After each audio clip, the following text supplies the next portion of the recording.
Perkenalkan, nama saya Ana Imratul Mufidah dengan NIM 430402500018. Di sini saya mengambil sebuah jurnal yang berjudul Manajemen Qalbu dalam Perspektif Al-Quran, Telaah Psikologi Islam tentang Kesehatan Mental. Jurnal ini ditulis oleh Muhammad Liza Ridwanda yang dipublikasikan di Aqwal, Journal of Quran and Hadith Studies, volume 6, nomor 1, tahun 2025. Jurnal ini diterbitkan oleh Maulana Malik Ibrahim State Islamic University, di mana jurnal ini pertama dikirim pada tanggal 12 Juli 2025, diulas pada tanggal 6 Agustus 2025, direvisi pada tanggal 22 September 2025, disetujui pada tanggal 29 September 2025, hingga akhirnya mulai dipublikasikan pada tanggal 6 Oktober 2025. Adapun ringkasan isi dari jurnal tersebut yaitu yang pertama, jurnal ini menyebutkan bahwa qalbu itu mempunyai dua definisi. Yang pertama, qalbu adalah salah satu anggota tubuh manusia yang terletak di bagian kiri atas rongga perut, dan definisi yang kedua yaitu latifah rubeniyah ruhaniyah yang memancarkan hangatnya dan mempunyai hubungan erat dengan qalbu jasmani, di mana hati ini tuh memegang peranan penting dalam struktur kepribadian manusia. Lafal qalbu itu secara harfiah berarti sesuatu yang berbolak-balik, yang menunjukkan sifatnya yang dinamis, berubah-ubah, dan sangat sensitif terhadap pengaruh luar maupun pengaruh dalam. Di dalam Al-Quran sendiri telah disebutkan berbagai bentuk qalbu atau hati. Yang pertama ada qalbu salim, yaitu hati yang bersih dari kesyirikan, iri, dengki, dan penyakit batin lainnya. Yang kedua yaitu qalbu mayit, yaitu hati yang telah mati akibat kekufuran dan pembangkangan terhadap kebenaran. Nah, selain dua bentuk ekstrim tersebut, Al-Quran juga menyebutkan bentuk qalbu yang berada di tengah-tengah, yaitu qalbu marid. Qalbu marid ini berarti hati yang masih memiliki potensi iman, tetapi diliputi oleh keraguan dan dorongan nafsu. Jadi dapat disimpulkan bahwa hati manusia itu bersifat dinamis yang dapat merasakan sakit, mengeras, atau bahkan mati, tetapi juga memiliki potensi untuk kembali disucikan, ditenangkan, dan dikembalikan kepada kondisi fitrahnya. Kemudian salah satu bentuk terapi qalbu ini yaitu yang pertama qalbu salim. Qalbu salim itu hati yang bersih dan sehat. Maksudnya adalah hati yang terbebas dari syirik, dengki, dan penyakit batin lainnya yang hanya bisa dicapai melalui proses panjang tazkiyatun nafs yang mencakup introspeksi, taubat, serta peningkatan iman dan akhlak. Bentuk terapi yang kedua yaitu qalbu munib, yaitu hati yang kembali kepada Allah dengan penuh kerendahan dan taubat, yaitu dilakukan dengan menjalani pemulihan spiritual melalui zikir, taubat, dan penyerahan diri sebagai bentuk respon positif terhadap petunjuk Allah. Selanjutnya yaitu qalbu munaqah, yaitu hati yang disucikan. Proses penyucian ini mencakup dua tahap, yaitu tahliyah, pengosongan hati dari sifat tercela, dan tahliyah, yaitu pengisian dengan nilai-nilai positif seperti sabar, ikhlas, syukur, dan tawakal yang menjadi bagian inti dari terapi qalbu dalam tazkiyatun nafs. Puncak dari keberhasilan terapi qalbu ini yaitu qalbu mutmainah, yaitu hati yang tenang dan ridho. Dalam pelaksanaannya, manajemen qalbu itu membutuhkan perpaduan antara ilmu dengan seni, yaitu memahami ilmu hati dan memiliki seni dalam aplikasinya. Hal ini tuh maksudnya bagaimana sih cara hati agar dapat menyikapi persoalan hidup, baik ketika mendapatkan musibah, ketika mendapatkan kenikmatan, ketika sedih, bahagia, dan bahkan ketika ditimpa kesusahan. Manajemen qalbu ini tuh memiliki beberapa tahapan. Yang pertama, pengenalan diri. Yang kedua, pembersihan hati. Dan yang ketiga adalah pengendalian diri. Yang keempat, pengembangan diri. Terakhir yaitu ma'rifatullah. Langkah terapi hati itu berdasarkan petunjuk Al-Quran, ada beberapa langkah. Yang pertama, tasfiyah, yaitu penyadaran diri dan deteksi penyakit hati. Langkah pertamanya yaitu dengan menyadari kondisi hati, dan melakukan introspeksi terhadap penyakit-penyakit batin yang tersembunyi, seperti ria, hasad, takabur, dan cinta dunia yang berlebihan. Terapi yang kedua yaitu tahliyah. Terapi ini mencakup pembersihan hati dari penyakit-penyakit rohani. Nah, setelah mengenali kondisi hati, langkah berikutnya adalah membersihkannya dari sifat-sifat tercela. Pembersihannya itu bisa dilakukan melalui taubat, istighfar, dan menghindari faktor-faktor yang merusak kolbu seperti kelalaian dan syahwat. Terapi ini juga bisa mencakup zikir, sholat khusyuk, dan menjauhi maksiat sebagai bentuk nyata. Nah, terapi yang ketiga itu ada tahliyah, menghiasi hati dengan akhlak dan cahaya ilahi. Nah, setelah dilakukan pembersihan hati tadi, maka selanjutnya perlu dilakukan penghiasan hati dengan nilai-nilai positif seperti sabar, syukur, ikhlas, tawakal, dan cinta kepada Allah. Terapi yang keempat yaitu tajliyah, penyadaran spiritual dan penerimaan cahaya ilahi. Maksudnya adalah membuka hati agar siap menerima cahaya petunjuk Allah atau nur hidayah. Nah, kolbu yang telah melalui proses penyucian akan menjadi wadah bagi ketenangan dan ilmu yang bersumber dari cahaya ilahi atau makrifah. Terapi yang kelima yaitu tamkin, pemantapan hati dalam keteguhan dan ketenangan. Langkah ini tuh berisi memantapkan kolbu agar tetap istiqomah dalam kondisi tenang, ikhlas, dan ridho terhadap semua takdir Allah.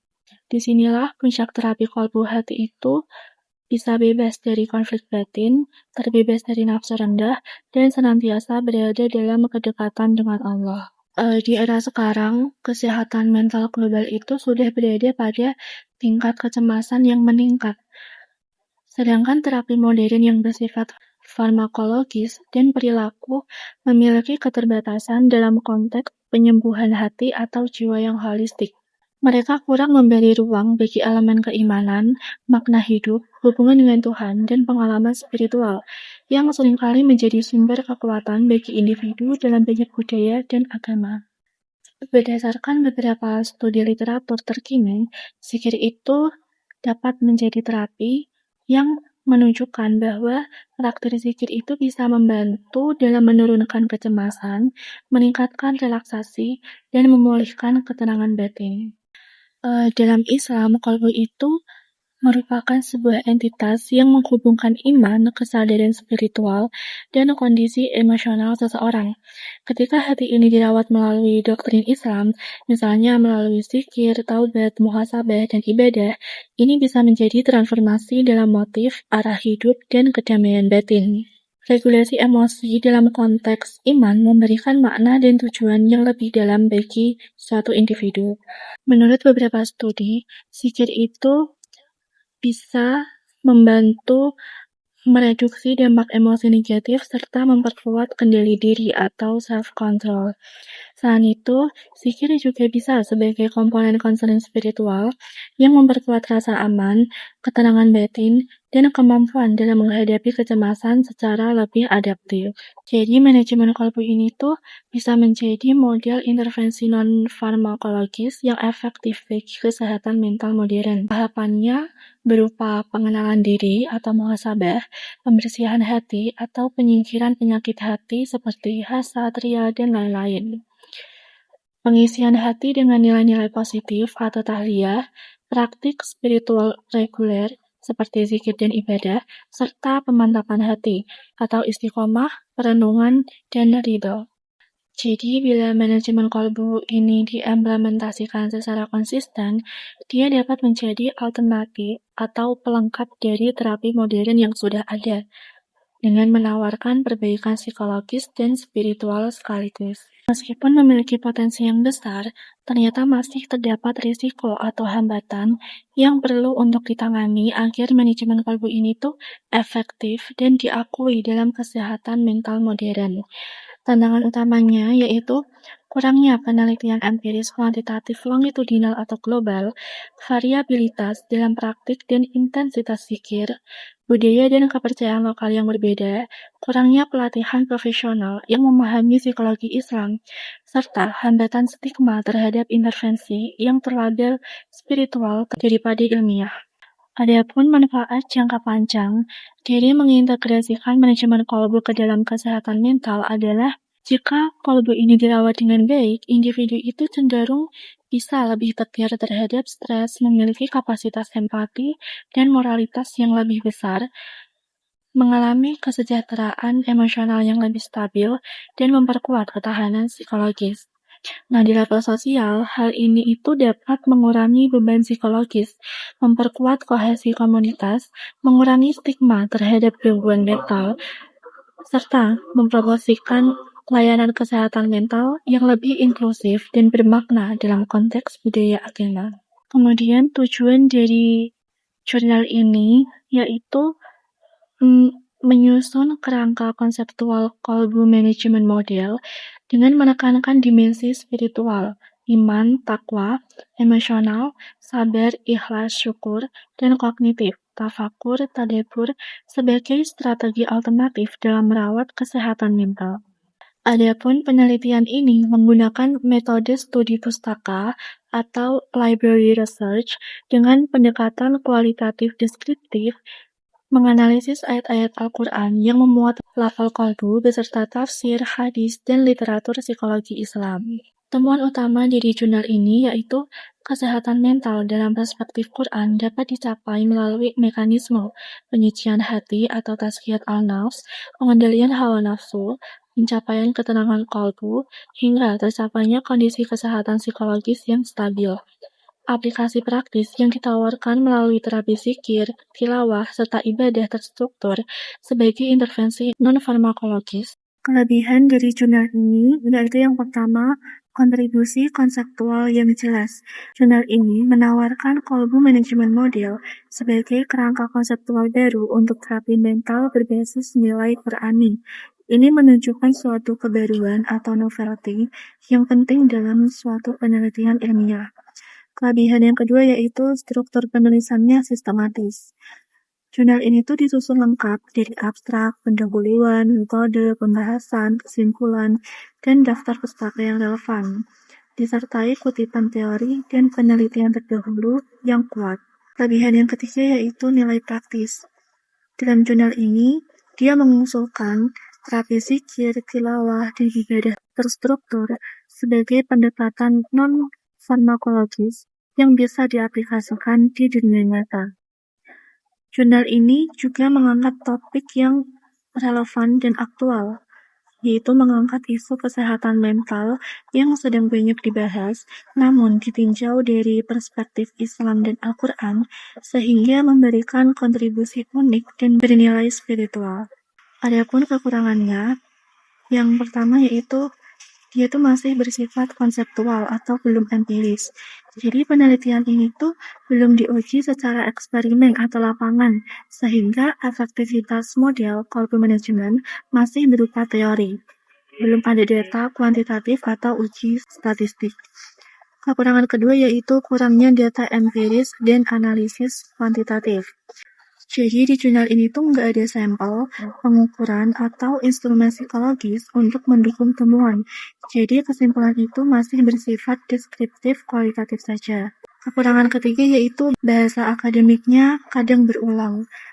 Dalam beberapa paragraf yang cenderung panjang dan mengulang konsep yang sama, misalnya kolbu salim, kolbu marid, sehingga paragraf ini tuh harusnya bisa lebih ringkas agar pembaca bisa lebih fokus. Adapun kesimpulan dari jurnal ini yaitu penelitian ini tuh menemukan bahwa konsep kolbu dalam Al-Quran bukan sekadar organ biologis, tetapi pusat spiritual, emosional, dan moral yang sangat berpengaruh terhadap kesehatan mental manusia. Hal ini tuh menunjukkan bahwa hati memiliki kondisi yang dinamis, dapat sakit, mengeras, bahkan mati, namun juga bisa disucikan kembali hingga mencapai ketenangan. Adapun proses manajemen kolbu itu melalui beberapa tahapan. Yang pertama tahapan tasfiyah, tahliyah, tajliyah, dan tamkin, yang dapat menjadi model intervensi non-farmakologis yang efektif dalam merawat kesehatan mental secara holistik dan Qur'ani.